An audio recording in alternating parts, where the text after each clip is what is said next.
Maybe. Hello.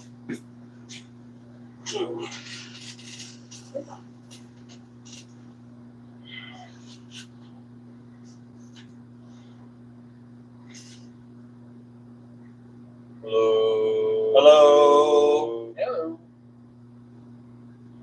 Have you never watched the Three Stooges? I was out of sync. My bad. Okay. Try again. Hello. Hello. Hello.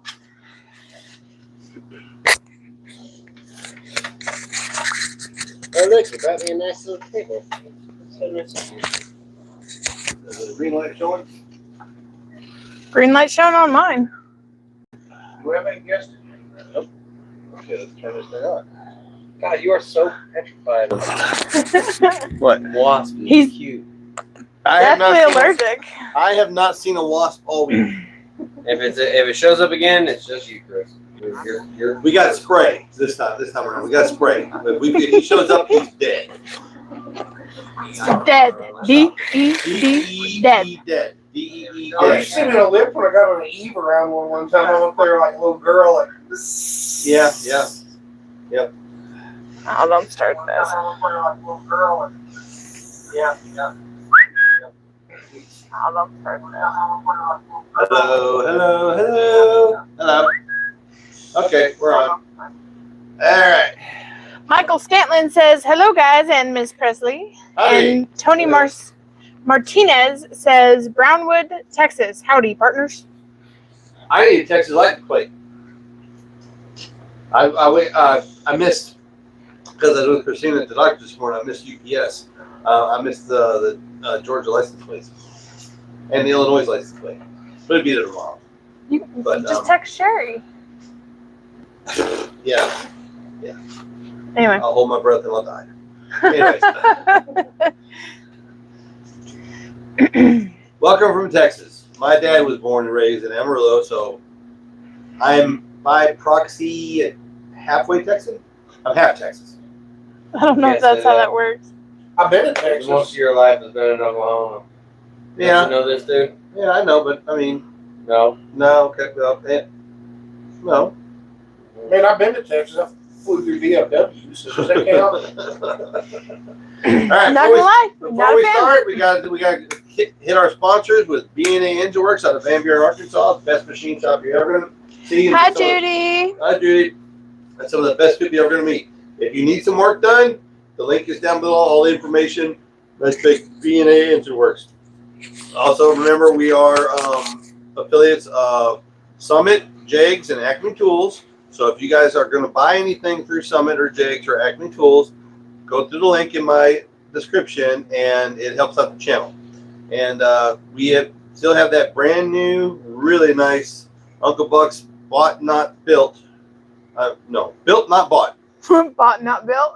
Built Not Bought. Yeah, T-shirt, which is rocking it right now. It's doing really well. I think you'll like it. It's got a picture of Bamalam on it, the 80 model C10. And let me see. What did I get done this week? I got the locker unit put in the differential of Bamalam. Yep. And you're still alive. That's great. I'm still alive. And I got lucky. We had one day where it was like 75 degrees and it was raining, and I took advantage. I took advantage. I did everything I could. All I got left to do is I got to get back up in it and get it in park, and you got to mess with the wheels a little bit. I got the differential grease in it and everything, oil in it. You got to get it primed. You got to like do a couple movements where you got to have two people push it on the wheels different directions, things like that, while it's in park, for it to like get all the differential in all the little crevices and everything, so that it moves freely. And then I got to baby it, just drive around the neighborhood for a week or two to let it get comfortable and let it get set in. And then we're off to the races. Then we're making runs, and because we'll be a two-wheel terror instead of one-wheel wonder. Baller says, evening all. And Judy says she is logging in from the river in Ozark currently. Oh yeah, they're camping this week. Yep, they're on their regular summer. That's their summer thing.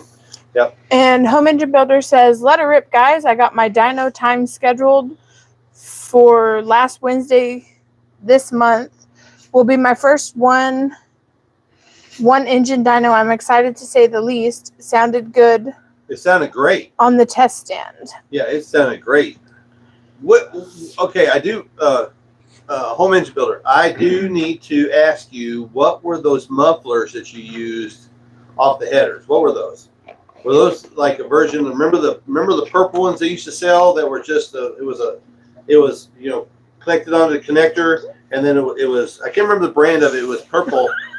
Jeez. And it was about this long, and it was just a glass pack and turn down. I can't remember what they were, but they were really popular for a while. A lot better. But that's what they looked like to me. Either you had made or there's something you had bought. But it sounded really good. It really sounded awesome. I'm curious to know what the numbers are going to be. Once you get a couple of heat cycles in it and get it set in, and then start ripping on it, I'm curious to see what it does. I really am. I want to see that video. I want to see snippets from the dyno if they'll let you do it. There's a lot of places. I always, when it comes to filming, I always got to ask. Because you don't want to step on toes and piss anybody off. I always ask to make sure it's okay. And I haven't been told no. But it'll happen eventually. Yeah. But I got all wheels turning on Bam Lam. Oh, and I'm hoping that the heads will be done sometime soon, so that because he needs a set of 400 heads, and I know it's 400 heads that's on Bam Lam on 350 blocks. So that's it's milking the oil just a little bit. So I'm gonna use those aluminum heads and swap them out on Bam Lam. That'll be further on down the line in this summer. He said, I always used cherry bombs in the past. You were thinking purple hornies? They were Summit. These were Summit. That's exactly what I was thinking of. Yeah, because they were painted like plum purple. Yeah, they were. Is it Summit's version of a cherry bomb? Well, see, for a long time they had these ones you just bolted right onto the flange of the header. It was all one piece. It was the glass packs and a turn down. Mm-hmm. And you just bolted it right to the header. There was nothing past that. It was like right on your feet, underneath the truck. And they were loud. They were obnoxious. I've had it turned down on a truck before, which is fine for daily driving, but you go tow with it, that drone. Especially if you have one that goes to 4 cylinder. I think that's why I haven't put a 40 or a 30 series Flowmaster on my truck yet. Well, I don't know what series yours is, but I have a 40 series. Because it's a short one. Yeah, for sure. Home Engine Builder said they would let me record Lamar Walden machine. They balance the rotating assembly. Awesome. Power Wagon says, I have a rebuilt set of 882 heads. What SBC should I put them on? Stock rebuild. What is the biggest cam to use? What do you want to use? Okay, that's the age-old question. What are you going to use the engine for and in? What is it going to be? Drivable? Are you going to go double duty, street strip, have some fun on the weekends, or are you going to go all straight race? That's the deciding factor of how big and what kind of cam you put in. And by the way, 882s, my favorite cast iron head out in the whole world. Love them. I got a set on that one, and I got a set in the closet. That I just love them. I love 882s. If you go back and watch the lives, you'll know how much you love them. I love them. There was like 6 lives straight where it was like that's all we talked about was 882 and Camel Helmets. And Marvel Mystery Roll. Not sponsored. And Marvel, not sponsored. You guys act like I say the same thing over and over and over again. I do. It ain't nothing changed. No. Off-Road says mufflers. I have them all. I think Borla is one of the best I've owned. Look. Magnaflow are pretty good too. What? Magnaflow are pretty good too. Not for the price.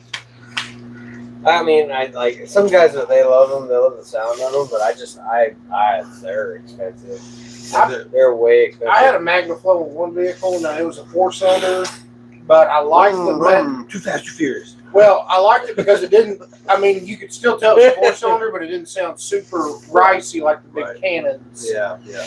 But Did you just say it didn't sound super ricey? not like the big the park cannons, as I call them. Too Fast, Too Furious. Yeah, it didn't sound that, like that.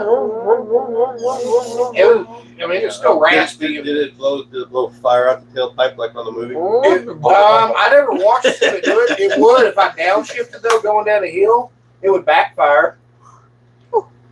Power Wagon said just a daily 3/4 ton truck. What cam will work with stock 882 heads and factory valve springs? 268 or 260 duration. Advertised duration. It's about 222, 220 on the card. Same conversation like it'll 2 lives ago. It's the same. It'll run all of your vacuum because everything on that truck is vacuum operated, the heater and everything, and the brakes will work good. It'll make you more power on the bottom end and mid range, and it'll be more peppy and a lot more fun to drive. Still towable, you'd say? Still towable. Yeah. Anything above 268 duration, advertised duration, then you're getting into like you're moving your torque band up in RPM range, and it messes with your low end towing and drivability and vacuum. What is the most overrated engine of all time, and why do people still swear by it? The Dodge Hemi, because it took over the world in the 60s, drag racing, NASCAR, land speed. It was like it kind of changed the world for a while, but they've come out with technology now that makes it a dinosaur. But people still will say, remember commercials? That got a Hemi in it?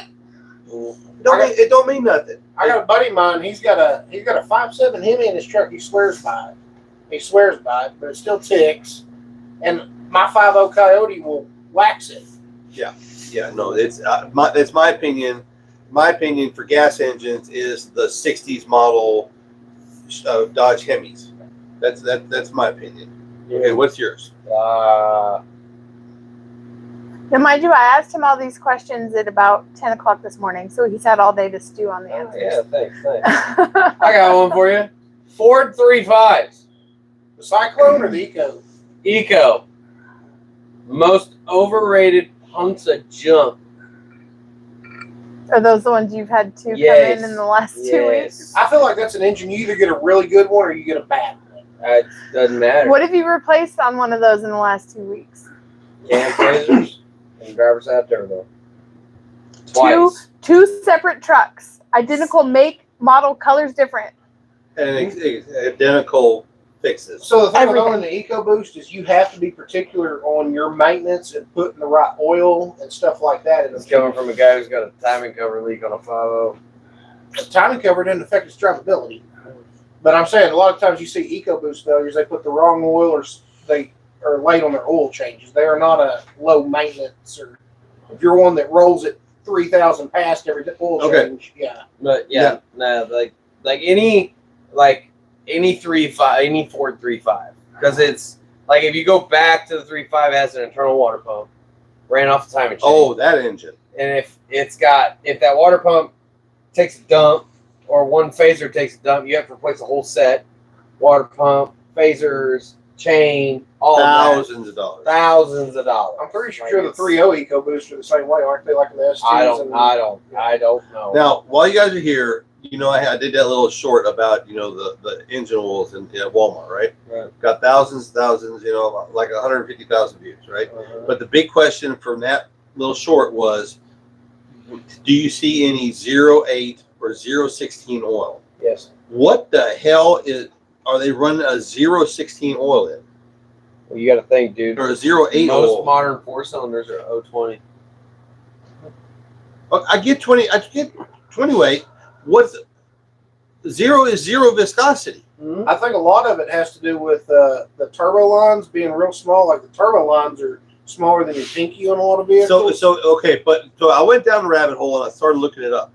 And every tech that's working on the lines, working for said don't even bother. Get 525 or 530, and you'll be better off because you get better protection with that 5 weight as opposed with the 30 weight as opposed to 0.16 or 0.8. Oh, it says they're used in newer Toyota and Lexus hybrid engines. Yeah, It's and then Kia hybrid engines. The It's a lot of hybrids. The Prius is on pretty here. much, they're pretty much hybrids because the motors don't run all the time. Now I'm curious. Do any of them use like the oil system, like cool the electric motor? They have its own. It has its own cooling system. Okay. But like, I'm a firm believer that like minimum viscosity should be 530. However, been working on newer cars and have noticed if you change that viscosity on them cars, they do not like it. Motors run like crap. They don't work right. OCV valves get clogged up. Phasers get clogged up. CVT solenoids don't operate properly. Like if it says 020, 020. It says 530, 530. It says 520, you can put 530. My F-150, the 5.0, it's 520 Sim blend. My wife's Explorer, it's 520 full synthetic mandatory. Man, you guys are making my brain hurt. Baller says just don't buy new. It's easy. Yeah, that's. I'm telling you, it's kind of. Well, and we were talking. Me and Ty were talking about this on Monday. That most people, because of the economy and the flow of money, it's almost economically cheap or financially cheaper to dump the old rust bucket and pick up a brand new car that has a 100,000 mile powertrain warranty and 60,000 basic ones. But if you have an old rust bucket, it's paid for. If you buy a new one, you're talking $800 to $1,800. Unless you're having to fix something on it every freaking week. It depends how much your repairs cost versus what your payment costs too. Mm-hmm. But that's what I said. So I said it's almost financially cheaper. Like, especially like someone's like, well, this month I gotta do brakes. Next month I gotta do a radiator replacement. Next month I gotta do a thermostat housing. Power Wagon has a question real fast. Okay. I use Dello 400, 15W40 Oh, okay. conventional in all my older trucks. Is that okay? Yeah, that's fine. As long as long as it's conventional. Yeah, older vehicles love thick oil. Older engines love thick oil. The base on that is conventional oil. Yeah. Like I didn't realize that Rotella made a conventional oil. I found it at Walmart the other day. T5, T6. No, T4. 3. Oh, T3. Or maybe it's T3. And I then put conventional 1540 in that 6.0. That's T4, I think. Home Engine Builder still waiting on head assembly. What are your thoughts on the shaft rockers? 30. T1. Yeah, T1. Yep. SAE 30. Straight grade conventional oil. What's the T4? That's what I used to put in my power stroke was T4. T4 is 1540. I would say 1540, but 1540 conventional. T4 is 1540. still conventional. No. Triple protection, yeah. Heavy duty diesel. Produced by, yeah. But that's what T4 is. That's T4. T5 is the synthetic. Yeah, it's a synthetic. Yeah. Home Engine Builder says, are you still waiting on head assembly? And what are your thoughts on the shaft rockers? I had a buddy that wanted to try them, so I gave them to him for the shaft rockers. And he did find one of the cups, the oiling hole was plugged up, and he fixed it on it. But I mean, he wanted to use it. He wanted to try it, and so one of my best friends in the whole world, so he's got them, the rocker arms. He's going to use them on he got what 67, 66 El Camino. Yep. David. Yeah. Yeah, he's got a small block he's building for it. He's going to use those on it. His high school truck. Yeah, it's the exact same thing he drove in high school, except this one's got a 4-speed, got pedals and everything in it. He's going to go standard in this one. I think. Telling you, man. We'll wait till next week, and then Uncle Dave will change his mind.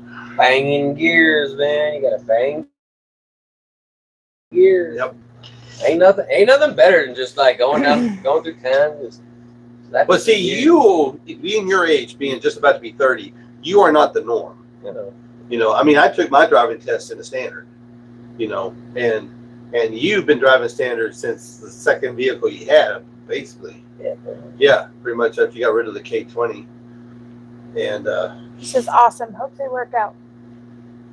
I've been kind of him-hawing about doing a rocker shaft on the 400 build, but they're pricey.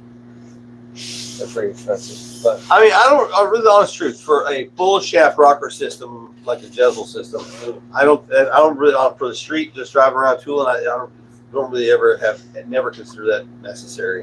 When you're dealing with 700-800 lift and you're dealing with 8,000 RPMs, yeah, I can see where you need the stability on that and everything, because everything's flexing and doing all that over the top stuff. Assembly, But if you're running around at 2,500 RPMs, there's no reason to need that behemoth. yeah, that much of a valve train. Yeah. Well, that's why I try to stay with my lift with my flat tapping cams under 480 lift because it's easy on parts. Yeah. And you're not they have longevity involved. I heard the wildest statement today from a lube tech. What's up?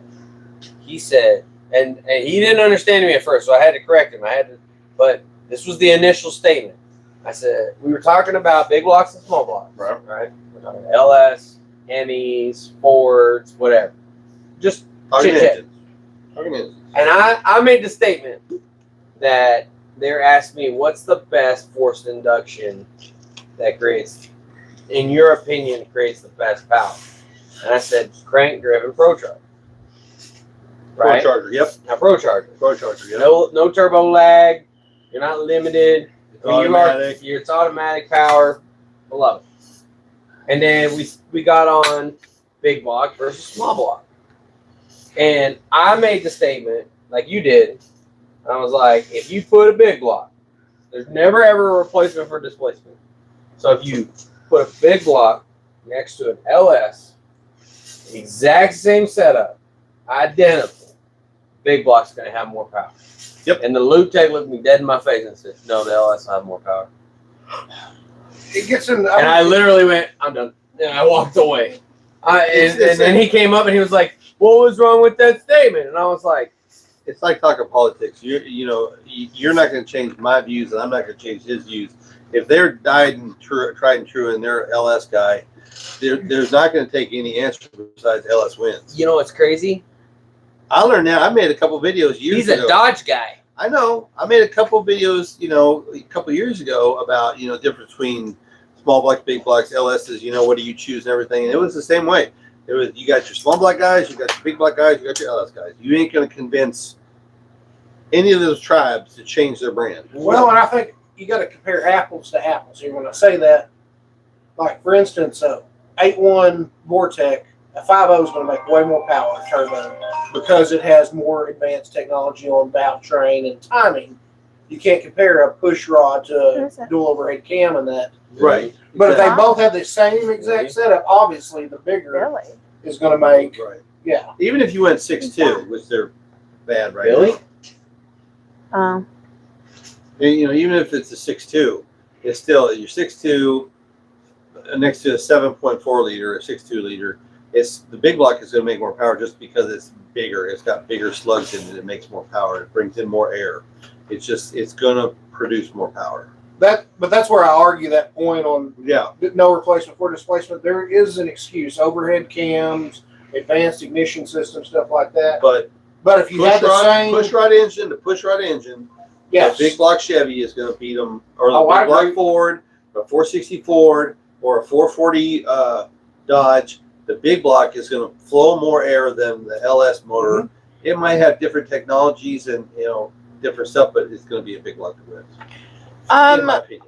Off-road said, what supercharger would you put on an L84 5.3? What's the one that comes on the Corvette? The belt-driven one off the Corvette. power charger. No, it's this factory Corvette, like a 2003 Almost Corvette. think it's like, I almost want to say Whipple? and it's not a Whipple, but it's essentially like a knockoff with a 3.0. Yeah. The L84s, I think those came Shit. I say stick with if you could have got it on that whatever platform you're buying it in. If you could get that supercharger in a Corvette or a truck or whatever, anything, whatever you order it, that's what you need to put on it. Especially when you start talking to LSs. If you start trying to like sign stuff together. Okay, let me ask you this, because I just figured out where that L84 is. The L84 is the 19 to 23, or the 14 to 19. Let me ask you this: Are you gonna do a deactivation leak Oh, on it? oh shit! Yeah, I didn't That's think about that. What's your parameters? That's the Okay, AFM. shoot, I didn't think about that. That's the AFM motor. Are you gonna do a DoD delete A delete. Yep. on it? Because that will change. A lot. If you don't do that, it'll change. He said yes, DOD delete. Okay, so I would say like a standard Whipple 3.0 or like a form of that. But Kind of like I was saying, if you could have ordered it from the factory as a special edition, not necessarily like an OEM supercharger, but like something to that effect. Yeah. So like you don't want to go anything higher than like a Banks or like a brand. 2.3. That's what came on the Corvettes. A 2.3 liter. Yeah. And they came on the 6.2s. So Power Wagon asks, do you guys have an opinion of big block Chevy 396 versus 402 or 454 or 8.1 literally? How about the old 427 farm truck engine? I live way out in the farm country. Okay, if you're talking about the 427 tall deck, the 366 tall deck, which came in the dump trucks and the farm implements and stuff, you're spending a lot of extra money just to do that. A 427 is the best of both worlds because you got a big slug with a shorter stroke. But 427s, the majority of them came with forged internals, forged crank, better rods, forged pistons because they were in between. The 402 and the 396 is just a 30 over. 402 is just a 30 over 396 with the same crank and rod and everything, you know. But the 427, if I had, which I'm going to try to do, I'm going to build a 427 because I have a forged crank in the shop. It's a 4-1. So, what? Oh, okay. But yeah, that's for you gonna make me read. We got a mic. If I had my druthers, it'd be a 427 because everything is on forged and they'll do RPM a lot better than a 454 because it's got heavier parts in it. And some cast pistons and just a longer stroke. The cranks are different. So yeah, give me the piston size with the 396 stroke and RPMs and horsepower and everything. That's a fun motor. Yeah. So the shorter stroke, the more torque you're gonna have, isn't it? Yeah, and it's gonna rev faster. Yeah. A 454 takes a little bit for it to leg out. Now, shorter stroke, you're gonna have a lower red line, though, aren't you? No, higher. Higher? Because you're not. You got to think about weight, centrifugal force. Okay, if you have a piston that's moving up and down 4 inches, and then you have one that's moving up and down 3 inches, that piston is going to wrap a lot faster. It's going to be up and down that hole a lot faster, and it's going to hit RPMs a lot quicker. When you add that extra inch, and I'm just exaggerating, when you add that extra inch, that's a lot more weight spinning around. That's a lot more. Yeah, that makes sense. It's a lot more force to get it moving, but once it gets moving, it's hard to stop it. You know, that's why it's a centrifugal force thing. And when the Pro Stock guys were running in the 60s, they were running these big, thick. They were running standards, but they were running these big, thick flywheels because once you got that spinning, it actually produced power because of the centrifugal force. Once you got it up there, you just had to get it up there, and that took a little bit of time. But once you hit it, it would maintain it better. It was more stable. Same thing, you know. But that's why, I think Pro Stock, like NHRA Pro Stock now, is still 500. Their limit is 500 cubic inches. So they try to go the biggest hole they can with the short rod because they RPM real fast because they run 8,000-9,000 RPM. Pro Stock does going across the line at 1,000 foot. Well, I was reading something about the C8 Vets, the new Corvettes, how they got, I think it's the Z06 now has what's called a flat plane crank, and they can rev to like 8,000 or 9,000 RPMs now. I saw pictures of the internals of F1 cars, of the Indy cars. I mean, think about this. Think about a piston that's about as thick as a saucer, a plate saucer.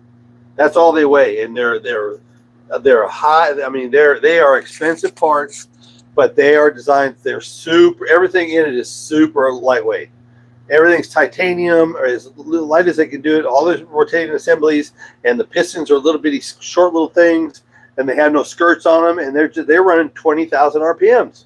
Mm-hmm. You know, because there's no weight, because it's a free spinner. The best way I've heard to understand that, go out and get a rock and just do this with your hand for a little bit. Yep. And that's what you they do do. it like this, or Now- you do it like this. Now, your full-on race motors, they're designed to be rebuilt every single Yeah. race. Yeah. And NASCAR engines too, and everything the same. But NASCAR is like NASCAR engine builders. They work on weight and also friction, less friction, the least amount of friction. Because I had a buddy that come across old NASCAR block, and they had roller bearings as cam bearings. It's less. There's no friction there. There's no friction, and that's roller rocker arms, the trunnion bearings, and needle bearings on everything, and yeah, it's just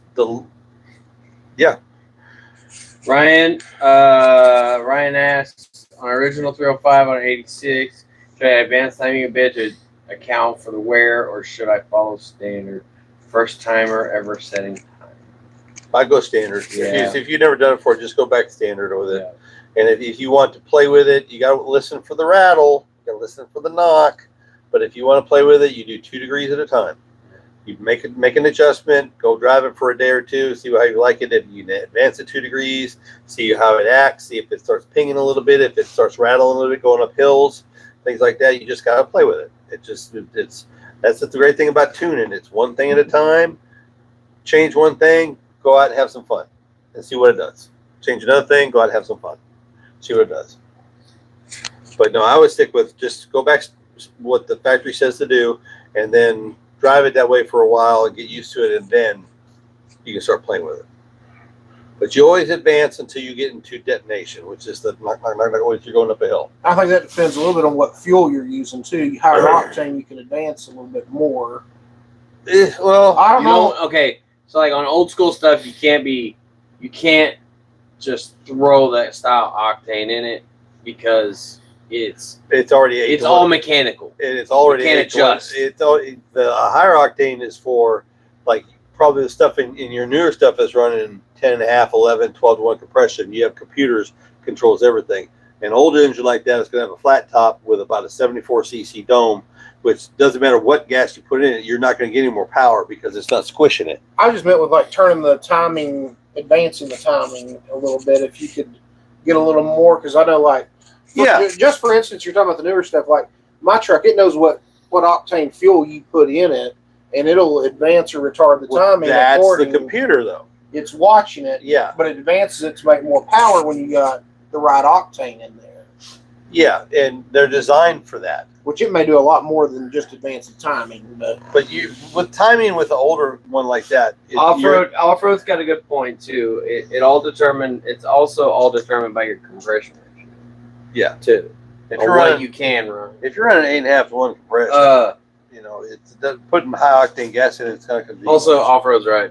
I agree with off-road. Off-road said 454 is a pig.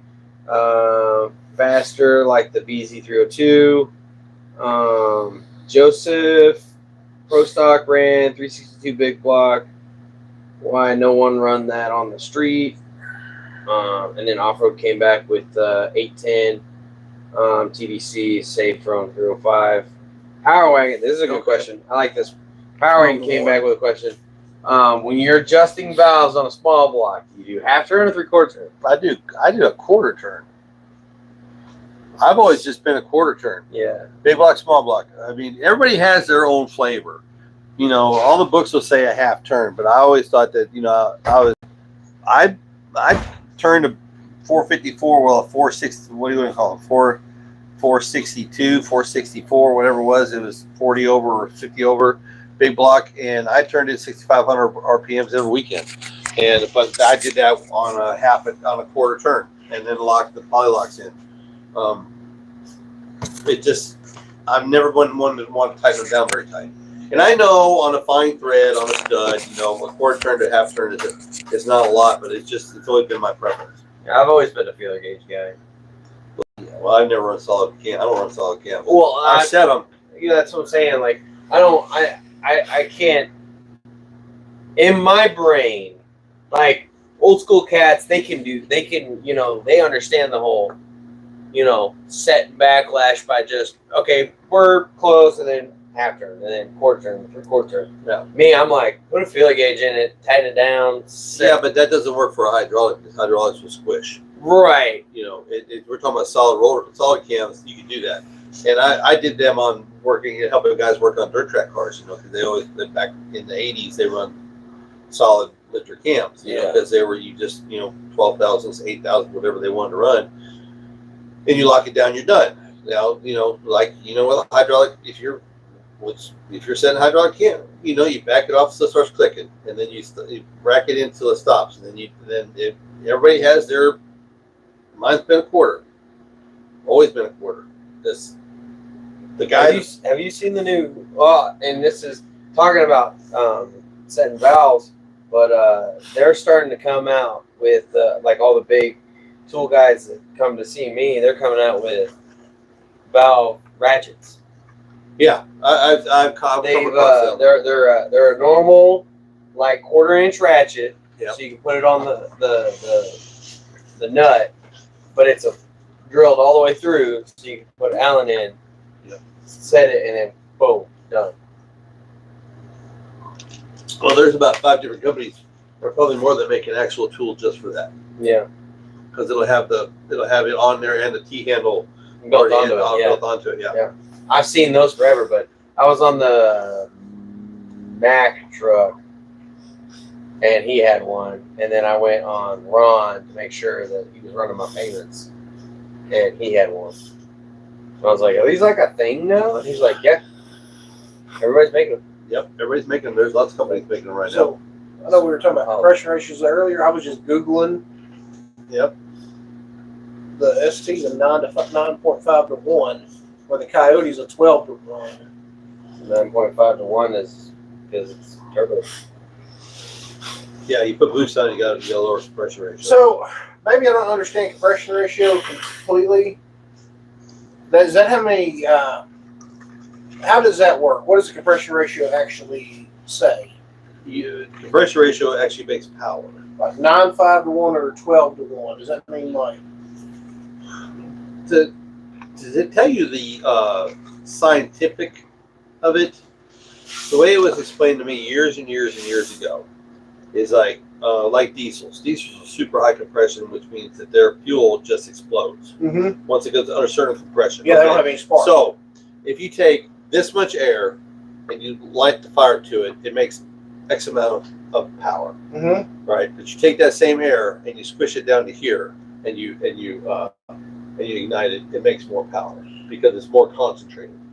The higher the compression ratio means that the air-fuel ratio is squished tighter. So it's the amount of air the engine sucks in. Air and fuel. Say it's 1 unit, or no, it's. Oh, sorry. No, it's okay. Off-road says compression ratio equals high power, but requires high octane fuel Right. for 10 to 1 and over. Yeah.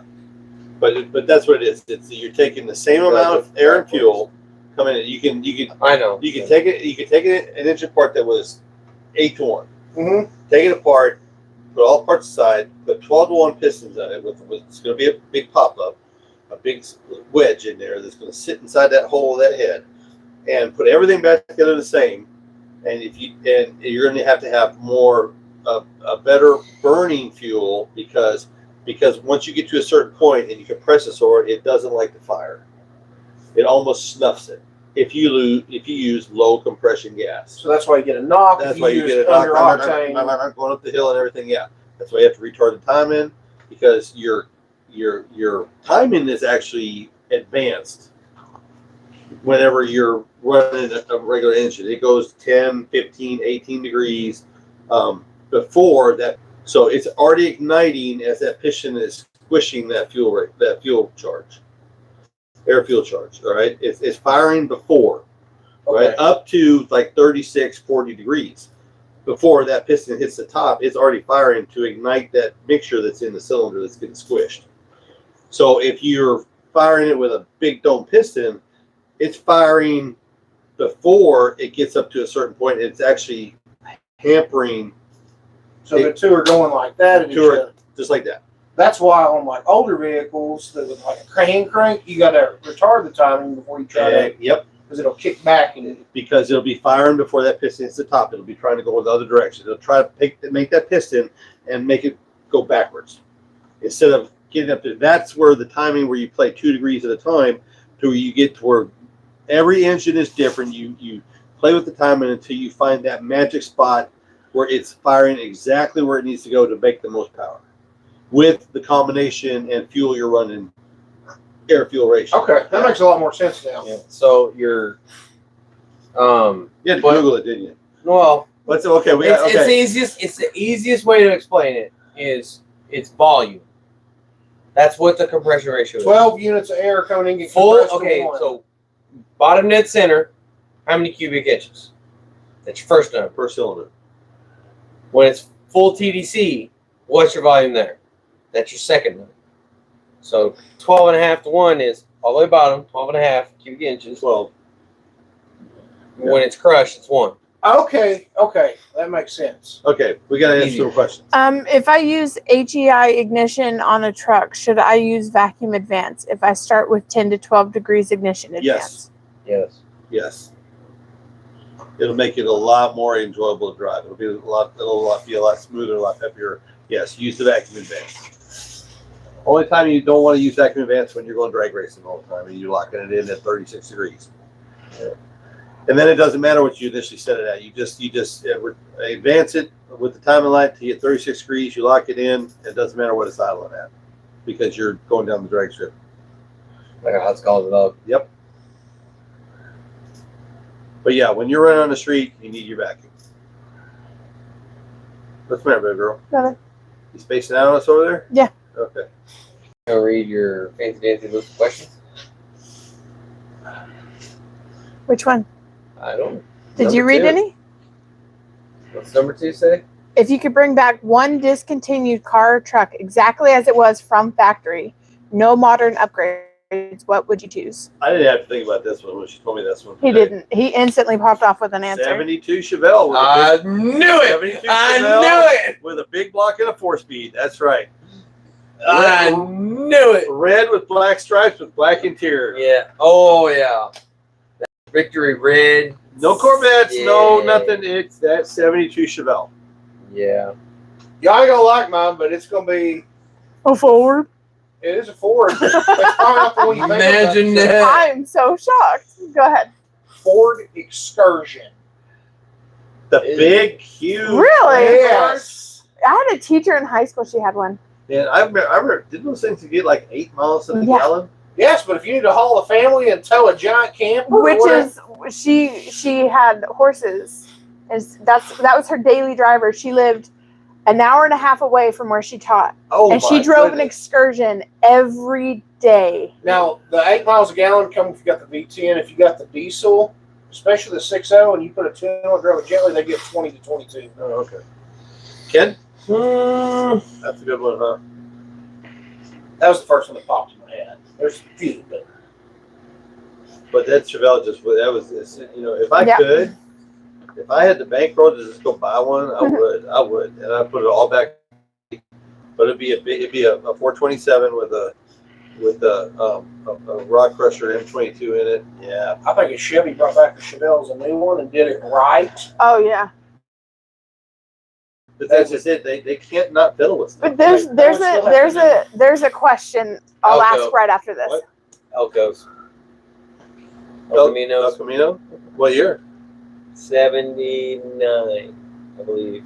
Really? The Like black, the- the black one that The black one, yeah. Jason had. And the parking brake went out and it was parked on the hill and it went, yee! Well, that was the standard though. Yeah, I know. Yeah, it wasn't El Camino. It was a GMC, some or other. It was a GMC model of El Camino, but it was The Sprint? It was no. That's was- GMC. it had- It's it only had- El Camino. I actually got pulled over because it came back as a GMC truck and not an El Camino, and the cop thought I The I only messed with the title. GMC's version of the El Camino is the Sprint. That wasn't a Sprint. I drove. It was that. No, I can't remember what it was, but it wasn't a Sprint. But it's I think it was. But I just actually read an got pulled article on it over today. because it came across as a 79 GMC Caballero. Caballero. Yep. Caballero. Yeah. And the cop pulled me over because it come back as a GMC truck, and it was El Camino. It looked exactly the same. Same grill, same taillights, Is it same the everything. Sprint?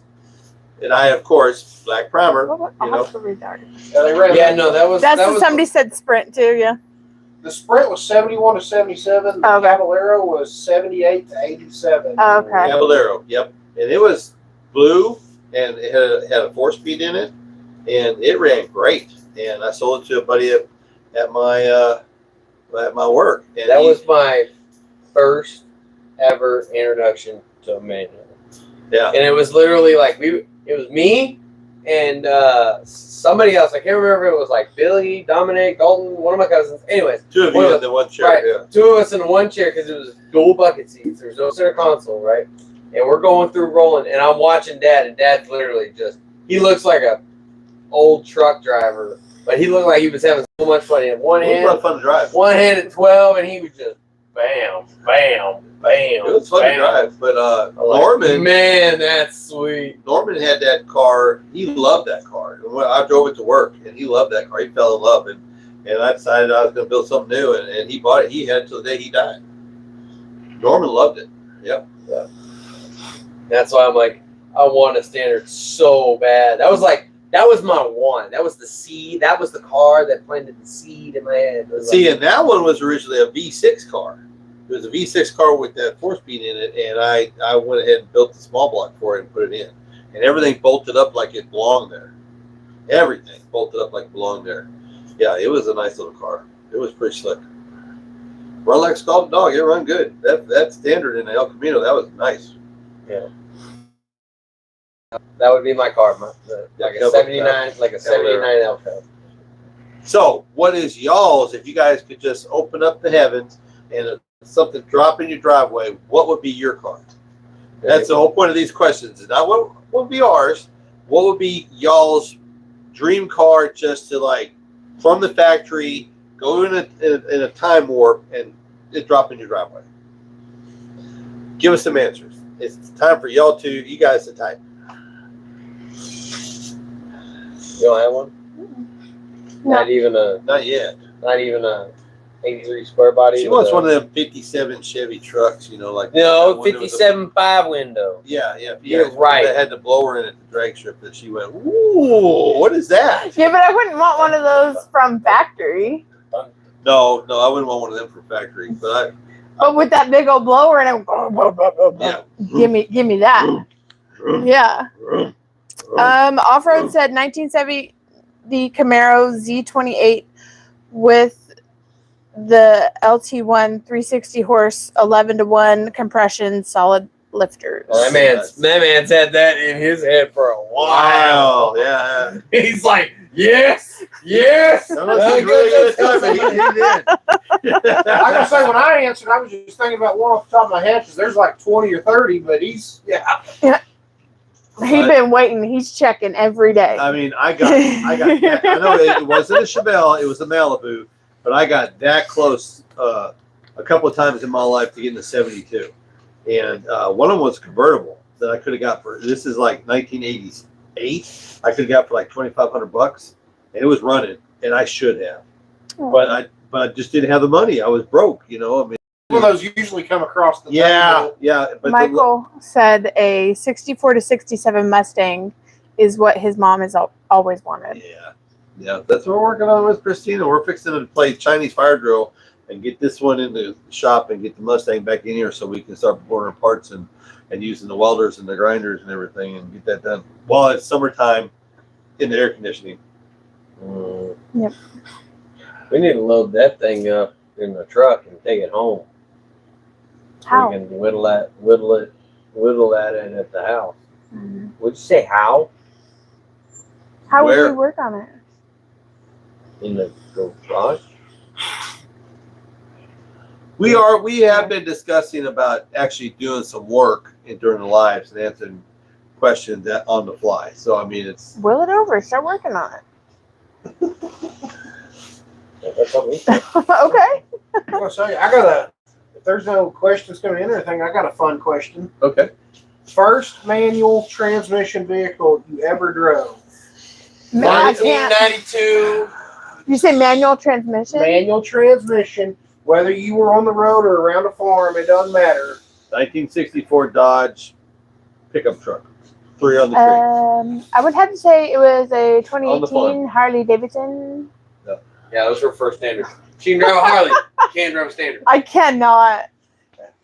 My first one was a 97 Jeep Wrangler, 4-cylinder, 5-speed. I was like 7 or 8 years old. But like I was saying, I took my driving test in a little Pontiac hatchback 4-cylinder standard. Hmm. You know, I mean, I took my driving 15 and a half years old. But I mean, I've been driving tractors since 6 years old. Off-road. That's me, yeah. Off-road said 4-speed top loader. Yeah, top loader. Ooh, that's a good one. I always thought it'd be fun to try 3 on the tree, though. You're I not, hear you can definitely hang 'em up. You SpongeBob. can hang them up really easy. Like 3 on the trees. Those are those old men that are doing 30 miles per hour in a 60 mile per hour zone, and they're just kind of tooling about. You put the brick in, you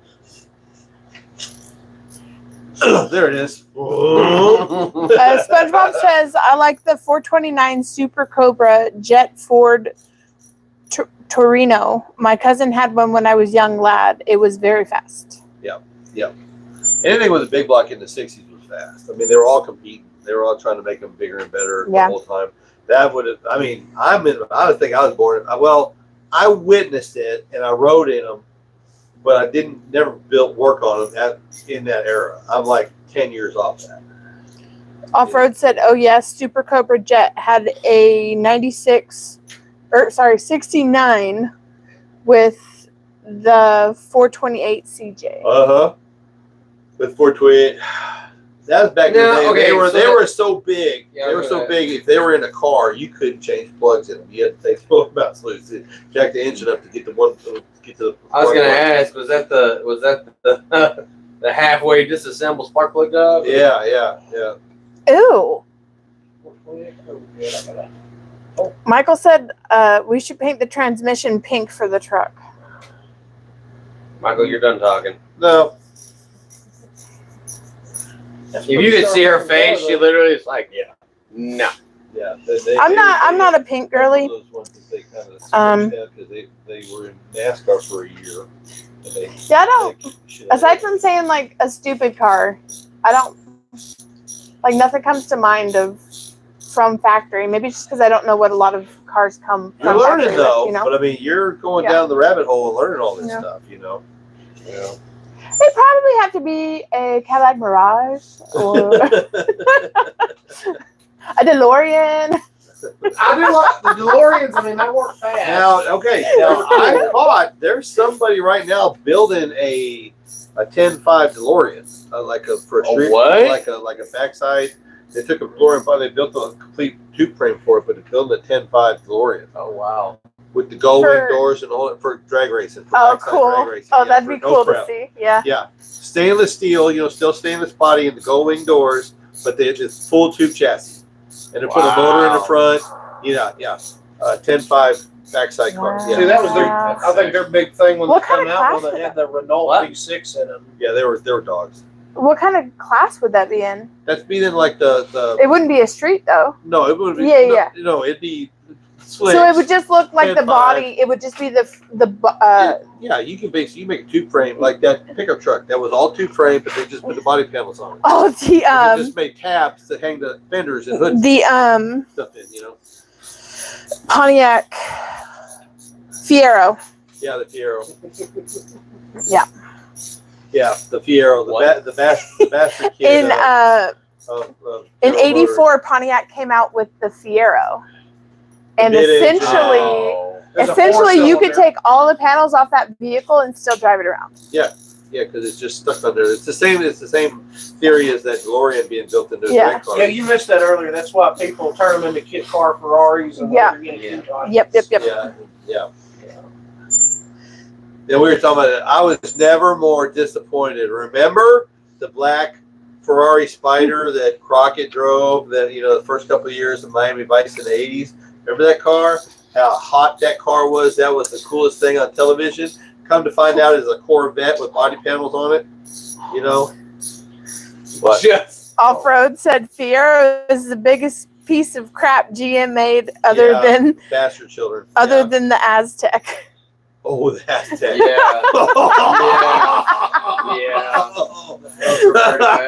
I was not a Chevy guy when the Aztecs. It did make a show though. It made Breaking Bad. Yeah, it did. Wow. Oh man. Yeah.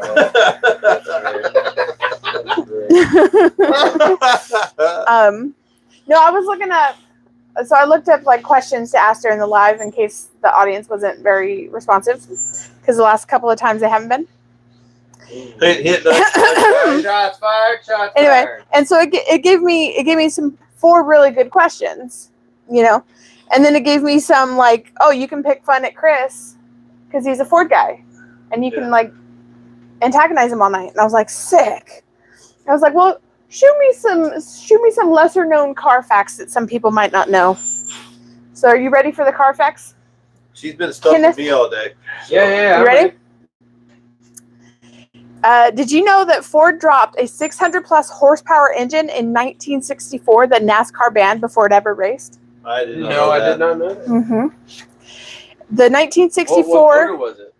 Well, if you'd wait. Oh, excuse me. The 1964 Ford 427. I don't know what SOHC is, but then it says Cammer. Single red cam, yeah. Made over 600 horsepower stock. NASCAR banned it immediately. Because nothing else could touch it. Yep. Because it was. Yep. It was single overhead cam, so it had 2 cams, right? Single one. One. I know, but one on each side. Yeah, I guess it would be on one side. That means that chains. They tried to do that with Chevy engines in the late '60s. There was a couple of engineers that tried to do that, and it never really worked out. But I mean, it was like kind of the same thing, because you could you could mess with the cam timing, and they flew. The heads were a lot taller. They flew better. They flowed better. I didn't know. Flew better. Yeah. I didn't know Chevy really, because I thought they were still doing push rod stuff.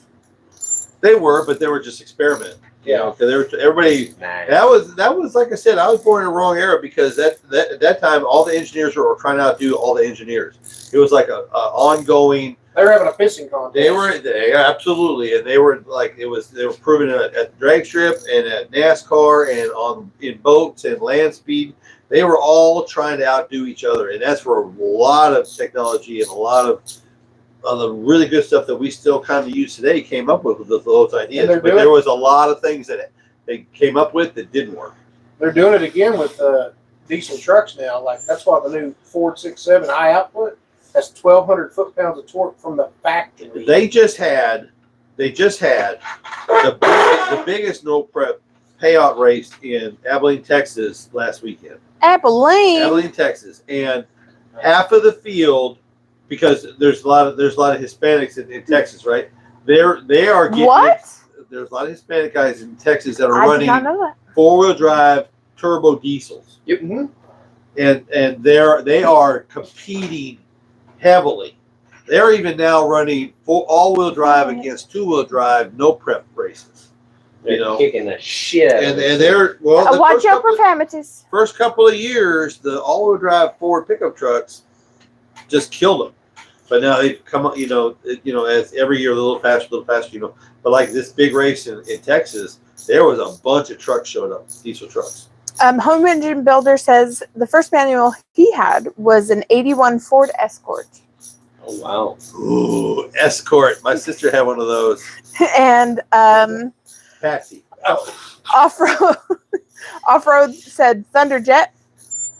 And Home Engine Builder said, I had a 69 Torino Cobra with the 428 RAM Ooh, Air nice. R code. Yes, it was and still is underrated. Yeah. SpongeBob says the 66 Shelby Cobra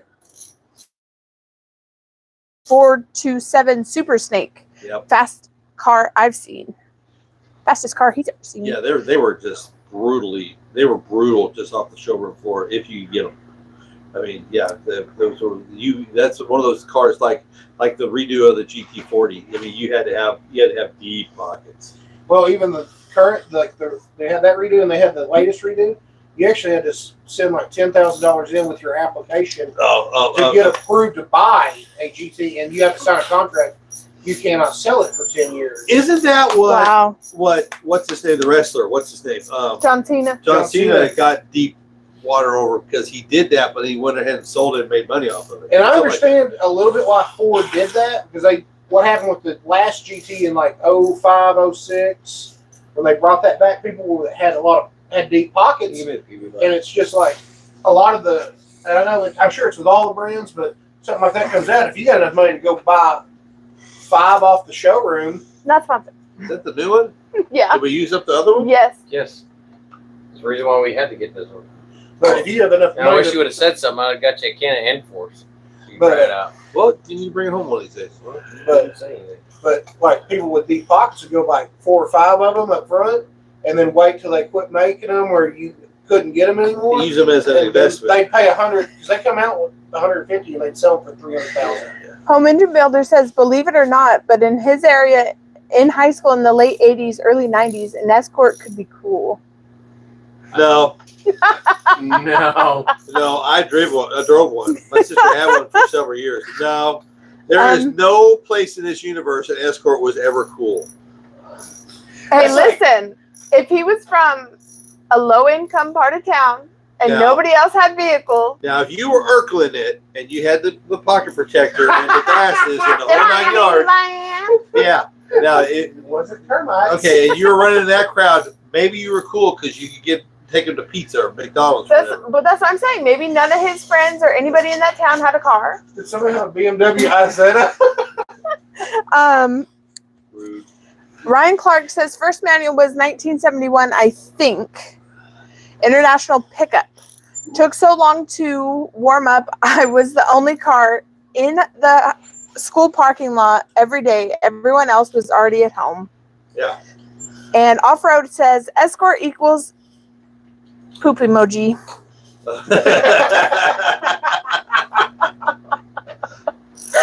That's back in the 90s. Like that Escort, the Contour back in the 90s, they give it to you at the rental car company. God, like that the brings mid-size. back. We were like, for some reason, we were on this 80s kick when the old movies, and watching like Beverly Hills Cop and the little mini compact 4-wheel drive Ford whatever's, and Chevy, and just the little bitty cars, and that's what I go to because the Escort, and it's like, what were we thinking? But it was also, there was a gas crunch going on, and everybody was reducing down size to try to get as much gas as possible. This little gremlin looking thing? Yep. It's a 4-door gremlin. Yeah, an Escort. Do like an 82 Escort. This is an 81. Okay. Yeah. Look up something fun. Look up the Ford Festiva. Two doors, and when you ting the door, it sounded like a tin can. Yeah. Yeah, it was like It's a little gremlin. it was a throwaway. Yeah, front-wheel drive. Look up the Festiva. Oh. Off-road said, I'd rather have a Pacer. Oh. How about we just go Ford? all the way What year? to Ford we'll Festiva. do Sorry. a Le Car. Remember? Look at- She found the Festiva. They're ugly, aren't they? I did see one of the drag strips. It looks like somebody took a station wagon and Yep. That's what it was. I saw somebody at a drag strip one day with one. He had the whole thing. ooh. He wasn't running good times, but he was having a blast out there. If you had a Festiva right now, you could trade it in on KBB and get $489 whole for it. I could be driving in the Arkansas River if I had one.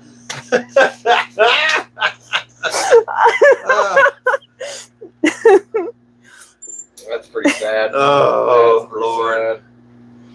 I actually looked up a value on a car for one of my neighbors one time. He had like a 2003 Ford Taurus with 270,000 Oh miles. yeah. And Kelly Blue Book actually said for his trading value, they'd have to give him 250 to take it. Yeah. Like it said negative 250. Oh man. You know, the only car I've ever been over on when trading it in was that Honda Civic. When I traded it in, they actually got paid $2,000 for it. I still owed on it, Yeah. so I got $2,000 from it. It was really cool. What happens when you find the right dealership too? Right situation. It was a Honda Civic EXS. Okay. So it was Hatchback. hatchback with the turbos. Yeah, Honda Civic EX Sport. EX and Honda's like they're mid grade. It's like a LT on a. I'm hearing like the peanuts. It was Teacher, it was wah, it wah, was wah, wah, wah, it was wah, a wah. very I nice can buy a car. Chevy for you. It was a very nice car. I liked it until it stopped liking me, and it was blowing all sorts of smoke out of the tailpipe. And So in other words, you drove it like you stole it. that one, yeah, that one I did. You abused that car. Kind of. And then Use is a strong and word. then I took it in, More and they're like like, aggressively it had been at Honda for like 2 weeks, trying to get fixed, And they couldn't fix it. and they're like, "There's nothing wrong with it. You just had too much oil."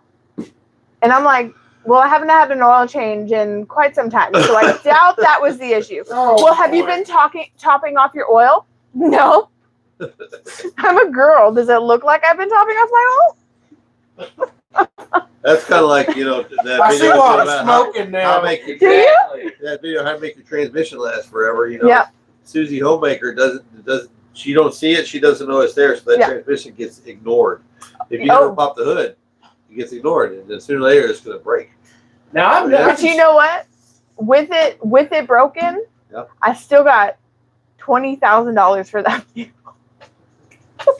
She was smart then. 'Cause they after go- she did They that. go, "Is there anything wrong with it?" And I said, "Not that you know of." Somebody somewhere right now probably has it in the shop and is cussing you. I don't care. They pulled the valve covers and went, I don't holy care. Jesus. Listen, I took better care of that Honda Civic. I had a Kia Rio. Ooh. I had it a year and a half. I had one oil change Woo! right after I bought it. Screw that 2.0. Let's see how far these Do yourself a favor. Don't ever buy another turbo vehicle again. Well, no, she has Mr. Mechanic. Yeah. She got backup milk. I'm sure he'd No, love to. here's the problem. Is that I'm very religious on my maintenance. She's not. Yeah, but you're. I'm the same coming due household. on oil change though. I got better with the Toyota. You did. I was very You did. religious because I loved that vehicle. That's probably the one that would have took most of that abuse too. No, I wasn't going to find out though. That became my little grandma Now, I car. can say I am horrible about getting my. I'm horrible about getting my transmission service like I'm supposed Are to. we in an hour yet? Yeah, we're over an hour. Okay. Let's catch up on these real fast. Okay. Off-road says chasing threads on an old 327. 400 small block. 400 small block. The Chevy Cavalier Z24 my sister had in the day. LOL. Okay. Let's just call it what it is. All right. Throwaway car. But when they started putting numbers on them, like a Cavalier numbers on them, that was like Christopher. he knows what I'm talking about. They did the Z71 two-wheel drive Because Silverado. it was BS, and it was just salesmanship, and they're just ooh, it's got numbers on it, so it's got to be better, God, on a Cavalier, and it wasn't just Chevy, it was Ford and Dodge, they're all doing it. Home Engine Builder says back then you put an Escort on 5-spoke or Inkies. Inkies, yeah. Had to have the base. Boom, boom, boom, boom. Yeah, Okay. you were nerding out back then. Builder. Oh my goodness. Okay. Rims and a system in an Escort. Okay, you were going all kinds of different directions in Nerdville. But I tell you what, he was having the time of his He was life. having a good time, yeah. He said to my comment about being being the only one in the town, he says, "Yes, we were, and still are poor." Yeah. I feel it. And Windows Maker says, "I'm driving my kid's inheritance." And Off-Road says, 1970 to 71, 400 square block Chevy had 4-bolt mains. 72 and later were 2-bolt mains. Yep. Yep. But Yes. it has been proven because of the way the saddles are designed on a 4-bolt main 400 block. The 4-bolt main 400 block is actually weaker than the 2-bolt main because there's more meat left in those saddles. So for me, I'd rather have a 2-bolt block 400 than a 4-bolt main 400. Plus, it's cool to talk about, but they're not as strong unless you do some major modifications. He says, interesting. Yeah. Okay. We are over an hour. Okay. Home Engine Builder says, I'm glad I gave y'all a laugh with the Escort, but it's real. I graduated to rear-wheel drive and V8 as soon as I could. There you go. Yeah. You do what you got to do when you're a kid. I started out with a 4-cylinder too, so kind of. Well, I mean, I was driving a 4-cylinder T1000, Pontiac T1000 hatchback in high school because that's what we had. Because there was 5 of us kids, and mom and dad couldn't afford to buy us cars. Well, I'm fucking special because I started with V8 and I'm at a V8. Well, I technically started with a Viet in my '97 Explorer. Then my parents got me that Mazda. But 3. you saved up the money for that first truck. No, Yeah. I paid $470 for that truck. We had the key on it and fired right up too. Yeah, it was a nice truck. Okay, so we got to call it a day. Just remember, being in Engine Works, buy a T-shirt, support the channel, and help us all out. Peace.